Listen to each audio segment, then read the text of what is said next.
हे welcome back. तो कैसे हैं आप लोग? आई होप कि आप सब बढ़िया होंगे। तो एक बार मैं फिर हाजिर हूँ अपने सफर को आगे बढ़ाने के लिए। तो आज की क्लास स्टार्ट होने से पहले मस्त होके बैठेगा, चौड़े होके बैठेगा, स्ट्रेस फ्री होके बैठेगा, क्योंकि एक बार फिर तुम्हारे भाई की क्लास है। तो दोस्तों, आज का जो हमारा टॉपिक है, जो हमारा एजेंडा है, वो है इमेज, मतलब प्रतिबिंब के बारे में।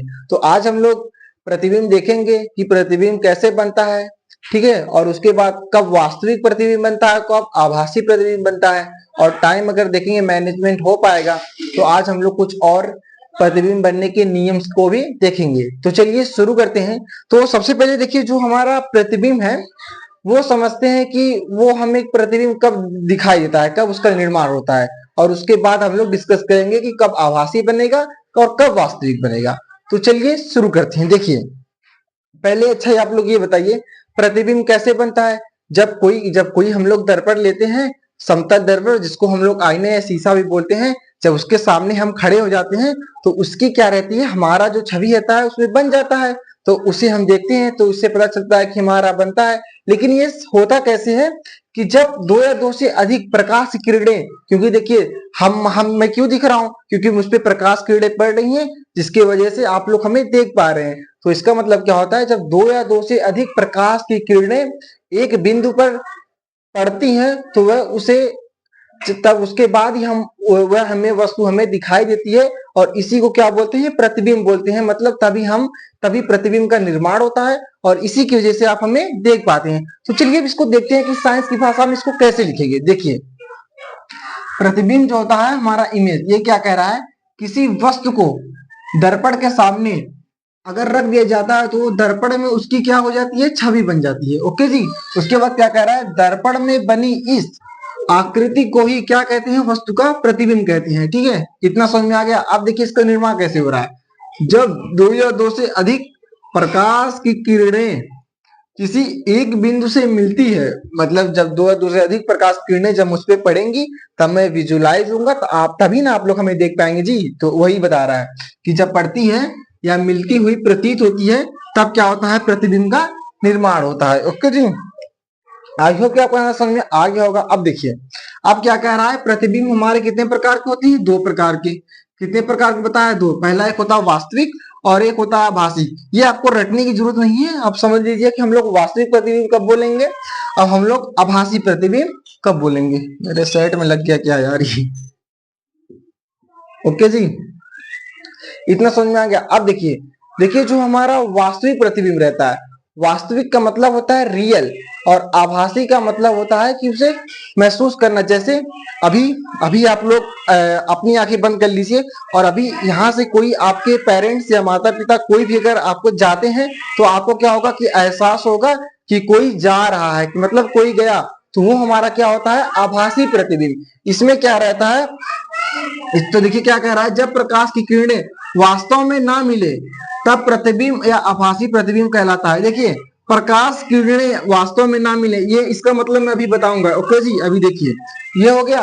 लेकिन अब देखिए जो क्या रहता है, वास्तविक प्रतिबिंब में ऐसा प्रतीत होता है कि जो वस्तु, जैसे मान लीजिए हमारी परछाई क्या रहती है, ये क्या रहती है, वास्तविक रहती है, कि एकदम सीधा भी बनता है और उसे हम लोग देख भी पाते हैं। ठीक है, और अगर हम लोग उसे सिर्फ महसूस कर पाए, जैसे अभी हम अपना आंख, आप लोग सभी लोग अपना आंख बंद करिए और सोचिए कि एक चुड़ैल जा रही है, बाल खोले हुए, दोनों पैरों से उल्टे चलते हुए। ठीक है, तो आप लोग क्या कर रहे हैं, आभास कर पा रहे हैं। लेकिन रियल आप लोग जैसे ही आंख खोलिए और मैं आपके सामने खड़ा हूं, तो मैं क्या हो गया, वास्तविक प्रतिबिंब। अरे सच में मैं खड़ा हूं भाई, देख लो। ठीक है, वास्तविक और रियल जिसको कहते हैं इंग्लिश में, और वास्तविक आभासी का मतलब होता है वर्चुअल। ओके जी। तो आभासी में हम लोग क्या कहेंगे, देखिए जब जैसे मान लीजिए मैं खड़ा हूं, अब जब प्रकाश की किरणें मुझ पे पड़ेंगी तो मैं क्या कहलाऊंगा, वास्तविक कहलाऊंगा, तभी आप लोग मुझे देख पाएंगे। तो इसका मतलब मैं क्या हो गया, वास्तविक हो गया। लेकिन अब प्रकाश की किरणें पीछे से पड़े, मेरे पीछे से कोई प्रकाश डाले, और तब आपको मैं दिखूं, आपको पीछे से तब मैं दिखूंगा नहीं आपको, बस आपको ऐसा प्रतीत होगा कि वहां पे कोई खड़ा है, तो वो हमारा क्या होता है, आभासी, मतलब ऐसा हमको आभास होगा। ओके जी। और इससे भी ज्यादा डिटेल में हम लोग जब गोली दर्पण में जब प्रतिबिंब का बनने का जब हमारा टॉपिक रहेगा, उस पर हम लोग अगले नेक्स्ट टॉपिक में आपको डिटेल में इसके बारे में बताएंगे। तो आज के लिए इतना है। ओके जी। तो आपने समझ लिया कि ये जो प्रकाश की किरणें का मतलब होता क्या होता है। इसमें देखिए प्रकाश की किरणें वास्तव में नहीं मिलती हैं। इसका मतलब मेरे पीछे से कोई अगर प्रकाश आ रहा है तो मुझे आभास हो रहा है कि वहां पे कोई खड़ा है, लेकिन अभी मेरे सामने से कोई प्रकाश हो और रिफ्लेक्ट हो, अब आपकी आंखों में पड़ेगा तो मैं दिखूंगा ही, क्योंकि हमने प्रकाश पढ़ रखा है। Okay ji. आई होप कि आपको पूरा ये ओवरऑल समझ में आ गया होगा। एक बार इसको देखेंगे, इसको साइंटिफिक भाषा में लिखेंगे कैसे। ओके जी। देखिए वास्तविक प्रतिबिंब में क्या कह रहा है कि जब प्रकाश किरणें वास्तव में मिले, वास्तव में मिलने का आधार क्या है कि जब प्रकाश किरणें मुझ पर पड़ेंगी तो मैं पक्का दिखूंगा, जाहिर सी बात है। तो वो हमारा क्या हो गया, वास्तविक। तो यही कह रहा है कि जब प्रकाश की किरणें वास्तविक में मिले तो वो हमारा क्या होता है, वास्तविक प्रतिबिंब कहलाता है। और इसमें क्या होता है, इसमें आभासी होता है, क्योंकि इसमें प्रकाश किरणें पीछे से अगर पड़ेंगी, मान लीजिए मैं ऐसे खड़ा हूं, बहुत अंधेरा है और पीछे से कोई लाइट जला रहा है तो हल्का फुल्का लाइट आ रहा है, तो आप लोग मुझे देखेंगे तो क्या कहेंगे, आपको लोग को क्या होगा, आभास होगा कि हाँ पीछे से कोई आ रहा है, किसी का इमेज बन रहा है, मुझे आभास हो रहा है। Okay ji. आई होप कि आपको यहाँ तक पूरा समझ में आ गया होगा। अब और बात इतना, और ये आप लोग इतना जरूर ध्यान दीजिएगा, जो हमारा वास्तविक प्रतिबिंब होता है उसमें क्या होता है, सदैव मतलब जो हमारा इमेज होता है वो उल्टा बनता है। ठीक है जी। सदैव क्या बनता है, उल्टा बनता है। और इसमें क्या बनता है, सीधा बनता है। Okay ji. आई होप कि ये पूरा आपको ओवरऑल समझ में आ गया होगा। यहां तक समझ में आ गया हो तो अब आगे चलते हैं। अब देखिए, अब जो हमारा टॉपिक है, जो हमारा दर्पणों से जो हमारा प्रतिबिंब का निर्माण होता है उसके कुछ रूल्स हैं, 3 रूल्स हैं, उसको हम लोग देखते हैं। ओके जी। और कल से हम लोग इमेज के बारे में, जो इमेज कैसे बनता है फुल डिटेल में डिस्कस करेंगे और आपको बना के भी बताएंगे, और उसकी जो स्थितियां हैं उसको पूरा एकदम बेसिक से एडवांस तक आपको समझाया जाएगा। और कल के लिए आइएगा जरूर, कल हमारा और भी इससे भी ज्यादा खतरनाक कॉन्सेप्ट रहेगा हमारा। ओके जी। तो अब देखिए, जो हमारे जो रूल्स थे दर्पण से प्रतिबिंब बनाने के जो नियम था, उसका पहला नियम क्या कह रहा है कि जब दर्पण के समांतर आने वाली या जाने वाली किरण परावर्तन के पश्चात वो क्या होती है, फोकस से होकर गुजरती है। देखिए क्या कह रहा है कि दर्पण के समांतर चलने वाली किरण अवतल दर्पण से टकराकर फोकस से होकर गुजरती, होकर जाती या आती, आने का मतलब होता है ये उत्तल दर्पण की बात कर रहा है। जैसे ये जो हमारा है, ये हमने क्या बनाया है, ये हमारा अवतल दर्पण है। ओके जी, अवतल दर्पण। और ये जो हमारा है, ये हमारा क्या है, उत्तल दर्पण। ठीक इसी प्रकार ये भी हमारा क्या है, अवतल दर्पण। अवतल दर्पण ये हमारा हो गया, और यहाँ पे जो हमारा ये रहेगा, ये भी हमारा क्या है, अवतल दर्पण। ठीक है, ये हमारा क्या हो गया, अवतल दर्पण। अब देखिए क्या कह रहा है कि फोकस से जब दर्पण के समांतर, जब इसके समांतर कोई किरण जैसे मान लीजिए चलती है, मैंने एरो बनाया चलने का निशान, चलती है और अवतल दर्पण से टकरा कर, इससे यहाँ पे देखिए टकरा गई। ठीक है, टकरा के क्या हो रहा है, ये जो हमारा फोकस होता है, फोकस से होके जाती है, देखिए जा रही है ना। और इसमें क्या होता है, उत्तल दर्पण में आती हुई प्रतीत होती है। जैसे मान लीजिए यहाँ पे कोई किरण यहाँ पे टकराई, फिर यहाँ पे इसको क्या कर दिया, रिफ्लेक्ट कर दिया। ओके जी। और इसका इमेज जो है कि क्या होता है यहाँ पे, ठीक है, फोकस से क्या होता है, जाती हुई और अवतल दर्पण में और आती हुई उत्तल दर्पण में प्रतीत होती है। पहला नियम तो हमारा ये हो गया।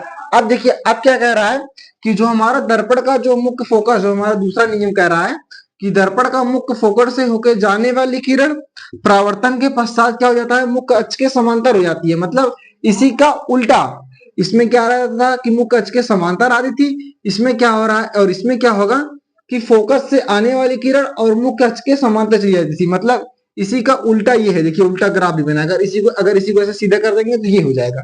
ठीक है, इसमें मुख्य अक्ष के समांतर आई थी, ये जो हमारा होता है इसे मुख्य अक्ष बोलते हैं, ये मुख्य अक्ष। ठीक है जी, मुख्य अक्ष। मैं इसीलिए पहले बना देता हूँ और लिख देता हूँ, जरा आपको सिर्फ समझाया जाए और आपका टाइम भी बच जाए। ओके जी, आई होप कि आपको यहाँ से पूरा ओवरऑल समझ में आ गया होगा। देखिए तो इसमें क्या हो रहा है, देखिए इसमें फोकस से होके देखिए आप प्रकाश आया, ठीक है, किरण, और फोकस से होके परावर्तन अवतल दर्पण से टकरा के क्या हो गई, मुख्य अक्ष के फिर समांतर चली गई। इसमें क्या हो रहा था कि मुख्य अक्ष के समांतर आ रही थी, मतलब इधर से आ रही थी, और फोकस से होके जा रही थी। तो इसमें क्या हुआ, जब फोकस से आई तो मुख्य अक्ष के समांतर चली गई। ये दोनों एक दूसरे क्या होगा, उल्टा है। ओके जी, आपको आई होप कि आपको ये पूरा ओवरऑल समझ में आ गया होगा। अब देखिए तीसरा जो हमारा नियम है, रूल्स तीसरा जो हमारा नियम है, ये क्या कह रहा है कि दर्पण से वक्रता केंद्र की ओर। अब देखिए फोकस से जो जा रही थी, अब क्या कह रहा है, वक्रता केंद्र की ओर जाने वाली किरण, आने वाली किरण परावर्तन के पश्चात क्या हो जाता है, अपने मार्ग से वापस चली जाती है। ठीक है जी। तो अब देखिए जाने वाली किरण या आने वाली किरण परावर्तन के पश्चात क्या होता है, अपने ही मार्ग में वापस चली जाती है। देखिए, अरे जी ये तो फोकस पे बन गया है। ये देखिए मैं वक्रता केंद्र पे बना देता हूँ, ठीक है। ये देखिए ये हमारा मुख्य अक्ष हो गया, ये हमारा यहाँ पे फोकस हो गया, और यहाँ पे क्या हो गया, वक्रता केंद्र सेंटर ऑफ कर्वेचर से आने वाली किरण इससे टकरा के क्या होता है, ये फिर अपने ही मार्ग में फिर वापस चली जाती है। इसी को ये हमारा क्या है, तीसरा नियम है। ओके जी, आई होप कि आपको ये पूरा ओवरऑल समझ में आ गया हो। यहाँ तक समझ में आ गया हो तो वीडियो को लाइक करके चैनल को सब्सक्राइब कर दीजिएगा और अपने दोस्तों के पास शेयर जरूर कीजिएगा। और तो इसी के साथ मैं आपसे आज से विदा लेता हूँ आज के लिए। तो कल मैं फिर आऊंगा अपने इस सफर को आगे बढ़ाने के लिए। तो कल के लिए मस्त होके बैठिएगा, चौड़े होके बैठिएगा, स्ट्रेस फ्री होके बैठिएगा, क्योंकि तुम्हारा भाई कल फिर आएगा एक और तो भाई के साथ। तब तक के लिए अपना ख्याल रखिए। थैंक यू, धन्यवाद।